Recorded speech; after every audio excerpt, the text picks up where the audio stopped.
Shalom saudara-saudara, hari ini kita berselancar dalam kebenaran dalam seri kitab Matius yang sekarang telah sampai di Matius pasal 26 ayat yang ke-47 sampai ke-56. Saya bacakan firman Tuhannya bagi saudara. Perikopnya Yesus ditangkap. Waktu Yesus masih berbicara, datanglah Yudas, salah seorang dari ke-12 murid itu, dan bersama-sama dia serombongan besar orang yang membawa pedang dan pentung, disuruh oleh imam-imam kepala dan tua-tua bangsa Yahudi. Orang yang menyerahkan dia telah memberitahukan tanda ini kepada mereka, orang yang akan kucium itulah dia, tangkaplah dia. Dan segera ia maju mendapatkan Yesus dan berkata, "Salam Rabi," lalu mencium dia. Tetapi Yesus berkata kepadanya, "Hai teman, untuk itukah engkau datang?" Maka majulah mereka memegang Yesus dan menangkapnya. Tetapi seorang dari mereka yang menyertai Yesus mengulurkan tangannya, menghunus pedangnya dan menetakkannya kepada hamba imam besar sehingga putus telinganya. Maka kata Yesus kepadanya, "Masukkan pedang itu kembali ke dalam sarungnya, sebab barang siapa menggunakan pedang akan binasa oleh pedang. Atau kau sangka bahwa aku tidak dapat berseru kepada Bapakku supaya ia segera mengirim lebih dari 12 pasukan malaikat membantu aku? Jika begitu, bagaimanakah akan digenapi yang tertulis dalam kitab suci yang mengatakan bahwa harus terjadi demikian?" Pada saat itu Yesus berkata kepada orang banyak, "Sangkamu aku ini penyamun, maka kamu datang lengkap dengan pedang dan pentung untuk menangkap aku, padahal tiap-tiap hari aku duduk mengajar di bait Allah dan kamu tidak menangkap aku. Akan tetapi semua ini terjadi supaya genap yang ada tertulis dalam kitab nabi-nabi." Lalu semua murid itu meninggalkan dia dan melarikan diri. Saudara-saudara, dalam perikop ini ada dua hal yang terjadi ketika Yesus yang sedang di Taman Getsemani, yaitu Yesus datang dengan para imam, Yudas datang dengan para imam dan tentara yang diperkirakan mereka adalah keamanan bait Allah, saudara. Yang dikatakan yang kedua, Yesus yang ditangkap itu menegur salah seorang muridnya yang memotong telinga hamba imam besar. Nah, dari penjelasan firman di perikop yang baru saja saya bacakan ini, jelas Yudas pasti ada maksud dalam hidupnya menyerahkan Yesus kepada imam-imam Yahudi. Tetapi apakah maksudnya itu? Saudara-saudara, ini hanya diperkirakan saja. Ada 3 alasan yang bisa diperkirakan. Yang pertama, Yudas itu memang tamak atau rakus dalam hal masalah keuangan, saudara. Karena ada ayat yang menjelaskan bagaimana dikatakan Yudas adalah seorang pencuri, karena dia adalah bendahara dari ke-12 murid atau dari bendahara dari Yesus dengan para murid-muridnya. Dialah yang mengatur keuangan yang ada. Yang kedua, karena kekecewaan, ya saudara-saudara, maka ia ingin Yesus dibunuh, saudara. Beberapa kali dia melihat bagaimana Tuhan Yesus menegurnya, dan juga bagaimana dilihat Yesus kok tidak seperti apa yang dia inginkan. Kita perkirakan dia ingin Yesus menjadi pemimpin yang perkasa, yang akhirnya menjadi seorang raja, dan dia juga tanpa disadari naik juga menjadi seorang pemimpin, saudara. Tetapi dia kecewa melihat cara-cara Yesus sebagai Mesias meluaskan prinsip-prinsip kerajaan Allah, saudara. Yang ketiga dikatakan mungkin memaksa Yesus, Yudas ini mungkin memaksa Yesus supaya dia menunjukkan, ya, dengan kenyataan yang ada ketika Yesus ditangkap gitu, Yesus bertindak dan menunjukkan kuasanya yang besar. Nah, itu barangkali atau mungkin diperkirakan rencana Yudas untuk dia melihat bagaimana gurunya ini yang sehari-hari dia tahu luar biasa, tapi tindakannya untuk menjadi seorang pemimpin politik kok tidak menunjukkan sama sekali. Dia hanya benar-benar menunjukkan dirinya sebagai orang yang membawa kasih, saudara. Dan dikatakan dengan liciknya dia pergi ke imam-imam untuk mengkhianati gurunya. Dan akhirnya, saudara, kita baca firman Tuhan ini dijelaskan bahwa di dalam Matius pasal 26 ini Yudas mengkhianati gurunya, dan dikatakan dia mengadakan mufakat yang jahat. Ya, dikatakan dia memberitahukan tempat di mana Yesus selalu berada, dan sehingga mudah ditangkap, saudara. Kenapa? Karena murid Yesus ini, Yudas ini kan mengikuti Yesus selama ini. Dia tahu tempat-tempat mana Yesus berdiam diri kalau di malam hari, atau ketika berkumpul dengan para murid-muridnya saja. Dia tahu tempat-tempat mana yang sering dikunjungi Yesus, sehingga dia berani dengan pengetahuannya itu mengajak para imam-imam dengan tentara yang ada untuk menangkap Yesus, saudara. Karena dia tahu dengan mudah akan ditangkap Yesus hanya dengan 12 muridnya itu, saudara. Nah, yang selanjutnya dikatakan Yudas sendiri yang menjadi penunjuk jalannya sendiri. Jadi para imam itu berbahagia, saudara, karena kalau kita baca perikop sebelumnya, atau saudara menonton cerita sebelumnya yang saya sudah jelaskan, perikop-perikop sebelumnya, orang-orang para pemimpin ini takut menangkap Yesus karena pada saat itu mau menjelang hari raya Pentakosta, saudara, Paskah, sehingga mereka ketakutan kalau sampai terjadi orang-orang dari berbagai bangsa itu datang sedang memenuhi Yerusalem, ya saudara, dan ini berbahaya sekali bagi mereka, ya, sehingga akhirnya saudara ketika Yudas sebagai muridnya muncul, wah itu seperti pucuk di ulamnya, saudara, mencari mendapatkan emas berlian yang mereka tidak cari, gitu, yang sedang mereka rancangkan untuk mereka menangkap. Muridnya sendiri yang menyerahkan dengan mudahnya, padahal mereka sedang berpikir sedemikian rupa bagaimana bisa menangkap Yesus. Ternyata akhirnya mereka mendapatkan kemudahan itu, ya, untuk menangkap Yesus dengan Yudas mengkhianati gurunya. Dikatakan dia yang menjadi penunjuk jalannya sendiri, termasuk menunjukkan bahwa ini Yesus dengan cara apa? Dengan dia mencium. Bahkan ciuman itu adalah ciuman yang paling mengerikan, saudara, yang dilakukan Yudas kepada Yesus, ya. Di dalam sejarah ini adalah ciuman yang paling mengerikan dan tanda pengkhianatan yang paling jahat, saudara, ya, paling jahat sekali.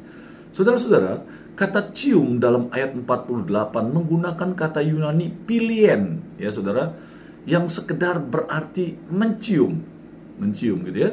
Tetapi kata cium dalam ayat yang ke-49 itu menggunakan kata-kata Yunani kata pilien, saudara, ya, yang menunjukkan tindakan ciuman yang bersemangat dan berulang-ulang, seperti kayak sebuah kerinduan, begitu, ya, mencium berulang-ulang seperti seseorang mencium pacarnya atau mencium orang yang sudah lama tidak diketemuinya. Nah, ini menunjukkan betapa munafiknya Yudas, saudara. Dia tunjukkan kemunafikannya di depan para murid-muridnya, bahwa dia sebenarnya sedang menyerahkan gurunya dengan cara yang begitu luar biasa, saudara, ya, dengan mencium, ya saudara. Biasanya kan kalau kita marah sama seseorang, kita ngomong, nih dia orang yang jahat itu, kan begitu. Ini dia enggak, dia cium, saudara.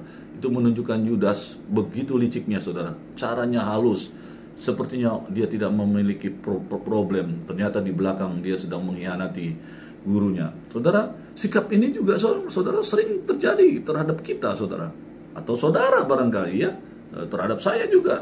Tanpa sadar kita berkata-kata pada seseorang seakan-akan yang kita ajak bicara itu saudara kita yang sangat kita cintai, kita kasihi, ya saudara. Ternyata tapi setelah di belakang orang itu atau saudara kita itu, di belakang kita membenci mereka, kita tidak senang dengan mereka. Saudara, tidak sama, tidak berbeda, saudara, dengan Yudas sebenarnya. Saudara, tidak boleh kita bersikap seperti itu. Kalau kita tidak suka dengan seseorang dan kita tahu ada hal yang tidak baik, bisa kita ngomong baik-baik, atau ya sudah, kita tunjukkan saja biasa saja bahwa kita tidak cocok dengan dia. Ya sudah, setelah itu kita tidak perlu langsung berhubungan lagi karena kita tahu kita tidak cocok. Selesai. Kita tidak perlu memendam kebencian, kemarahan, ya saudara, tetapi di depan kita kelihatan menunjukkan kita orang baik. Tidak perlu, ya, kita tunjukkan kita orang baik, tetapi kita membuat batasan. Kamu yang aku ketahui tidak baik, ya sudah, aku baik kepadamu, tapi untuk lebih dekat aku tidak, karena aku tahu kamu tidak baik. Begitulah cara kita diajarkan Tuhan, bahwa kita tidak boleh munafik, saudara, tapi kita tetap mengasihi orang-orang ini. Tapi kalau kita tahu kita tidak bisa mempengaruhi dia menjadi orang baik, kita yang mundur, saudara. Itu lebih baik dari sekedar kita kelihatan baik di depan orang itu, ternyata kita di belakang tidak suka dengan orang, bahkan membencinya, saudara. Nah, saudara-saudara, Yesus tahu semua kemunafikan Yudas ini, saudara. Di dalam ayat 50 ya, saudara, itu dijelaskan, Yesus tahu, ya. Bahkan kalau saudara bisa bandingkan di dalam Lukas pasal 22 ayat 48, saudara bisa membacanya ya, saudara. Dalam Injil Lukas ada tambahan, saudara. Di mana murid-murid bertanya kepada Yesus, Tuhan, mestikah kami menyerang mereka dengan pedang? Oh, jadi ada tambahan kata. Kalau di Matius kan tidak ada penjelasan seperti itu. Tahu-tahu Petrus menghunus pedangnya dan memutuskan telinga Malkus, saudara ya. Nah, itu di dalam Lukas 22 ayat 49, saudara. Tetapi Yesus berkata kepada mereka, Petrus ternyata, saudara, sebelum Petrus berbicara, Petrus sudah lebih dahulu menyerang dengan pedangnya. Sehingga dikatakan memutus telinga seorang hamba dari pemimpin imam besar, yaitu Malkus namanya, ya, dipotong, ya. Itu Yohanes 18 ayat 10 menjelaskan itu, saudara. Nah, tindakan ini, saudara, sebenarnya positif, ada segi positifnya tindakan Petrus ini, karena ini menunjukkan kasih Petrus yang luar biasa menyala-nyala kepada Yesus, sehingga dia tidak ingin melihat Yesus disakiti, saudara, dirugikan. Dan juga menunjukkan keberaniannya, karena dengan menyerang ia tentu menghadapi resiko kehilangan nyawanya sendiri, karena dia melawan pasukan yang banyak, saudara ya. Dan ini luar biasa, saudara. Dan saudara, kita bisa sepertinya orang yang rajin datang dalam kebaktian, kita mempelajari firman Allah, ya, rajin bersaat teduh, dan bahkan dalam melayani, memberikan persembahan. Tetapi apakah dalam diri saudara ada kasih yang berkobar-kobar, yang menyala-nyala kepada Yesus, yang tidak ingin Yesus dikecewakan atau disakiti seperti yang ada di dalam diri Petrus? Kalau saudara hari-hari ini sepertinya tidak lagi menyala-nyala untuk mengasihi dia, saudara, hati-hatilah supaya saudara tidak kehilangan kasih saudara yang semula. Wahyu 2 ayat 4 sampai 5, saudara, itu menjelaskan, kalau kamu sudah hilang kasihmu yang semula, kamu akan seperti orang yang suam-suam, panas tidak, dingin tidak. Firman Allah mengatakan di dalam Wahyu pasal 2 ayat 4 dan 5, kamu akan dimuntahkan, saudara-saudara. Nah, yang seterusnya dikatakan begini, tetapi bagaimanapun juga ada tindakan yang negatif dari perbuatan Petrus ini. Ia tidak menunggu Yesus. Dikatakan, ya, harusnya kan dia dengarkan dulu Yesus. Ia menjawab pertanyaan murid-muridnya di dalam Lukas 22 ayat 49, apakah harus kita lawan dengan pedang? Harusnya dia dengarkan dulu apa nih yang Tuhan Yesus perintahkan atau Tuhan Yesus perkatakan. Dia langsung bertindak. Ini merupakan tindakan yang mirip dengan tindakan Saul yang tidak mau menunggu Samuel, 1 Samuel 13 ayat 1 sampai 14, di mana kata Samuel, tunggu sampai aku datang, ya. Dan Samuel tidak mau menunggu dengan alasan rakyat sudah gelisah untuk menanti. Tidak bisa, saudara. Menunggu dalam prinsip Tuhan itu wajib, saudara. Makanya supaya saudara biasa menunggu, saudara, dengan tenang terhadap solusi jawaban Tuhan kepada kita, saudara, perkataan firman-Nya kepada kita, ya kita tunggu dalam merenungkan. Ku renungkan firman-Mu siang dan malam. Nah, saudara, merenung itu kita tunggu dulu perkataan dan kita renungkan apakah apa yang harus kita lakukan atas setiap firman yang kita baca, tuntunan untuk diri kita yang kita baca ini, ya saudara, sehingga waktu kita bertindak atas tuntunan firman Tuhan itu mendatangkan kebaikan dan kemuliaan bagi nama Tuhan Yesus, ya. Jadi saudara, kalau mengetahui dan mentaati kehendak Tuhan, saudara sabarlah, ya, dalam menunggu sampai Tuhan menunjukkan kepada saudara. Jelas ini tindakan yang dilandasi oleh kemarahan. Apa yang Petrus lakukan itu dengan marah, sehingga akhirnya menimbulkan tindakan yang tidak tepat, yang tidak seharusnya dilakukan. Karena kalau dia lebih dulu mendengar dulu suara Tuhan sebelum dia bertindak, pasti hasilnya akan lebih baik, saudara. Gitu ya. Kita juga begitu kan, sering tergesa-gesa terhadap permasalahan hidup. Kita pengen cepat-cepat ada jalan keluar. Ternyata begitu kita bertindak sebelum Tuhan yang memberikan solusi, akhirnya terlalu banyak salahnya. Banyak yang kita berharapkan ada solusi, ternyata tidak ada solusi. Karena kita sendiri yang memberikan solusi itu. Padahal kita berharap apa yang kita tidak mampu, kita minta pertolongan Tuhan. Kita tunggu sampai Tuhan memberikan solusi dan jalan keluar, baru kita bertindak. Nah, saudara-saudara, yang selanjutnya dikatakan, dan yang sangat mengherankan, dikatakan, ku renungkan firman-Mu siang dan malam. Nah, saudara, merenung itu kita tunggu dulu perkataan dan tuntunan firman Tuhan itu mendatangkan kebaikan dan kemuliaan bagi nama Tuhan Yesus, ya. Jadi saudara, kalau mengetahui dan mentaati kehendak Tuhan, saudara sabarlah, ya, dalam menunggu sampai Tuhan menunjukkan kepada saudara. Jelas ini tindakan yang dilandasi oleh kalau penjaga bait Allah itu tidak mengenalnya, tidak mungkin ya saudara, karena sampai harus Yudas yang menunjukkan bahwa itu Yesus dengan cara mencium. Karena kalau kita baca di ayat seterusnya, Yesus mengatakan, engkau menganggap aku ini penyamun, bukankah aku setiap hari ada di bait Allah? Ya.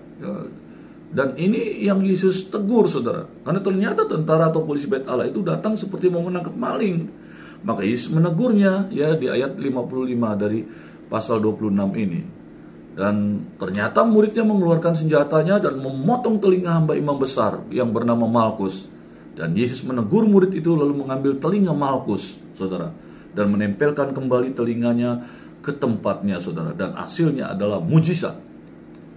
Telinganya tersambung kembali, dan ini juga Tuhan Yesus mau menunjukkan kepada orang-orang yang hadir, yang mau menangkap dia itu, bahwa dia tidak menyuruh untuk murid-muridnya melakukan penyerangan dengan dia cara mengembalikan telinga Malkus yang putus itu, saudara.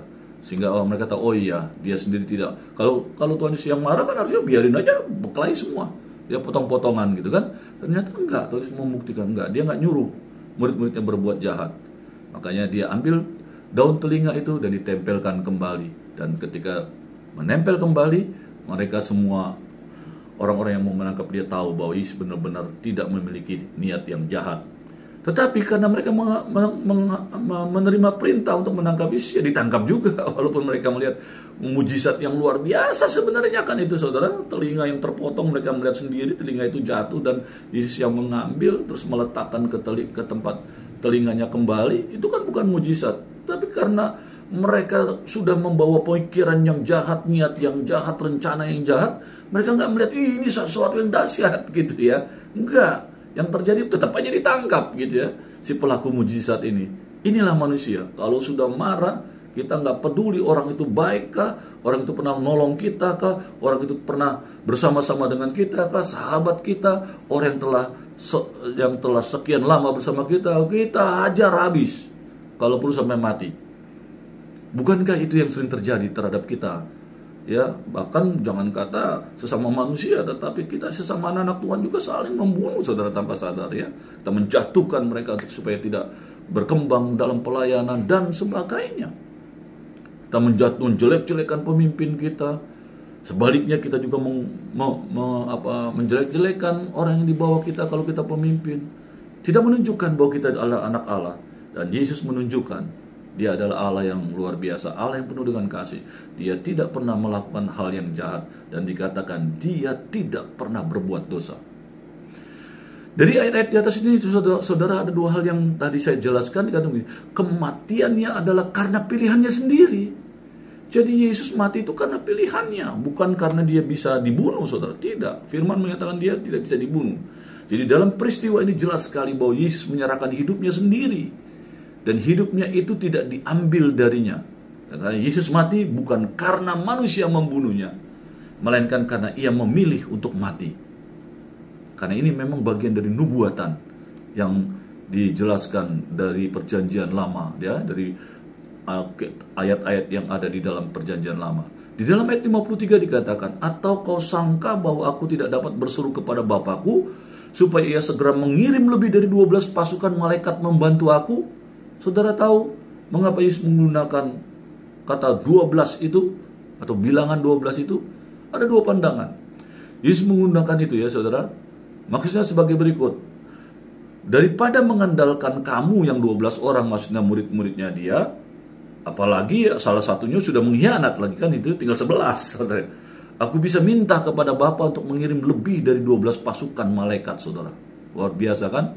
Nah, saudara, kata pasukan di sini adalah legion, yang merupakan pasukan dengan 6.000 tentara, itu legion.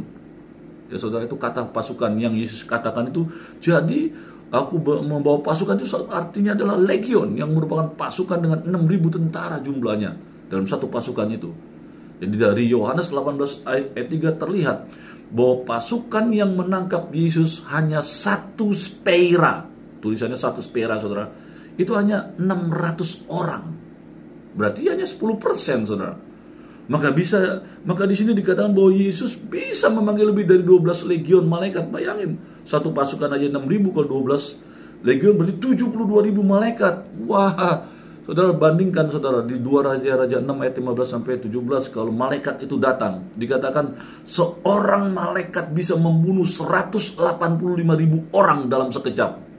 Ya saudara, ayatnya 2 Raja-Raja 19 ayat 35 saudara.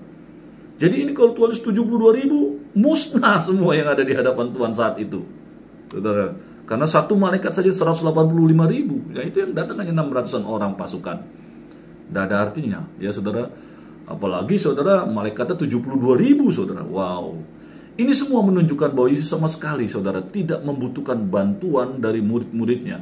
Ya, apalagi bala tentara Allah. Yesus tidak, karena dia harus menggenapi nubuatan Tuhan. Nabi melalui nabi-nabinya di dalam perjanjian lama bahwa dia harus mati di kayu salib. Nah, Yesus bisa berdoa saudara untuk minta lebih dari 12 pasukan malaikat membantunya, tetapi ia tidak melakukan itu. Karena ia sendiri memang menghendaki untuk menyerahkan nyawanya. Yohanes 10 ayat 18. Seterusnya dikatakan, kenapa ia memilih mati? Ya karena ia tahu bahwa kematiannya merupakan rencana Allah. Yesus menempuh jalan ini karena inilah yang telah dinubuatkan oleh para nabi, saudara. Karena Yesus tahu bahwa perang dan kekuatan tidak menyelesaikan apa-apa, tetapi malah menghasilkan akibat-akibat yang lebih buruk lagi ya. Jadi peperangan dan dengan kekuatan itu hasilnya membuat dendam, balas dendam, saling membunuh, saling menghancurkan. Itu tidak mendatangkan apa-apa yang positif, tetapi malah menghancurkan. Ya, dalam bahasa Inggris ya ada sebuah pepatah, violence can beget nothing but violence. Love begets love. Jadi kekerasan hanya bisa menurunkan atau menghasilkan kekerasan. Kasih menurunkan atau menghasilkan kasih. Ya saudara-saudara, di dalam ayat 56 dikatakan begini, akan tetapi semuanya ini terjadi supaya genap yang ada tertulis dalam kitab nabi-nabi. Lalu semua murid itu meninggalkan dia dan melarikan diri, bubar kabeh. Jadi semua memang kematiannya sudah dikatakan, sudah digenapi, menggenapi apa yang tertulis dalam kitab nabi-nabi, saudara. Dan dikatakan semua murid meninggalkan dia, kabur kabeh, saudara. Karena itu juga bagian dari nubuatannya. Waktu gembalanya diambil, domba-dombanya tercerai-berai, kata firman Tuhan.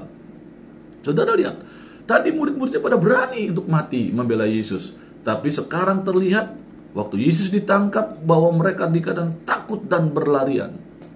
Saudara, ini bisa jadi satu pelajaran yang indah bagi saudara dan saya. Sesuatu yang bagus kalau saudara berani mati untuk Tuhan. Tetapi bagaimana kalau Tuhan menyuruh saudara hidup menderita dalam pelayanan, memuliakan namanya, memberitakan namanya? Siapkah saudara? Sudah siapkah saudara? Kalau saudara merasa berat untuk melakukan hal itu, ingatlah bahwa ia sudah lebih dahulu menderita, berkorban, bahkan mati bagi saudara dan saya. Di dalam Markus pasal 14 ayat 51 sampai 52 ditambahkan tentang adanya seorang muda yang lari dengan telanjang. Jadi waktu Yesus ditangkap, Markus menuliskan itu ada seorang muda yang lari melepaskan jubahnya dan lari dengan telanjang. Saking takutnya akan ditangkap bersama-sama dengan Yesus. Ada orang-orang yang beranggapan bahwa orang itu adalah Markus sendiri. Tetapi tentu saja hal ini tidak bisa dipastikan karena tidak dituliskan secara pasti. Hanya diperkirakan. Ya, ini si penulisnya adalah Markus. Berarti Markuslah yang lari gitu ya. Jadi larinya semua murid-murid meninggalkan Yesus. Akhirnya bubar kabeh itu semua murid-muridnya, dikatakan adalah penggenapan kata-kata Yesus dalam Matius 26 ayat 31 ini, saudara.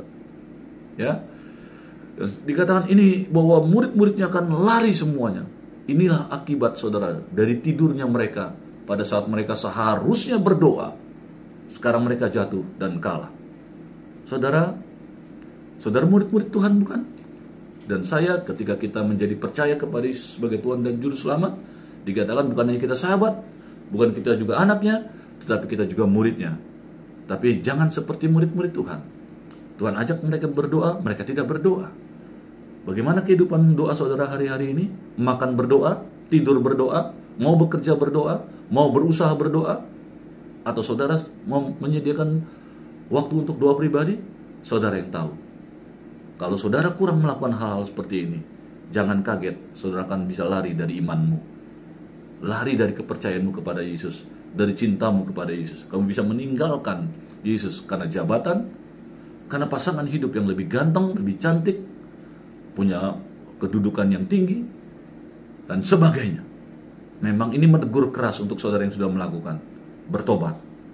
Tuhan tidak menyuruh saudara melepaskan apa yang sudah terjadi, tetapi kembali katakan, Tuhan ampuni saya. Dan setelah itu jalankan kembali cintamu dengan seberapa yang telah kau lakukan itu. Tuhan bukan Allah yang menghancurkan. Dia adalah Allah yang mengasihi, mengampuni. Kalau saudara sudah melakukan hal seperti ini, bertobat. Bukan berarti saudara membuang semua hal yang sudah terjadi. Tidak perlu. Kalau memang saudara sudah menjadi pasangan hidup dengan orang ganteng, dengan orang berpangkat, dengan orang yang kaya, enggak apa-apa. Selama engkau tidak dibawa menjauh dari Yesus. Apalagi kalau sudah menjauh dari Yesus, kamu percaya bahwa Yesus adalah Tuhan, kembali bertobat. Bimbing pasangan hidup untuk kembali mempercayai Tuhan, karena Dia adalah sumber kehidupan, sumber keselamatan yang akan membawa hidupmu masuk di dalam kerajaannya. Berselancar dalam kebenaran. Amin.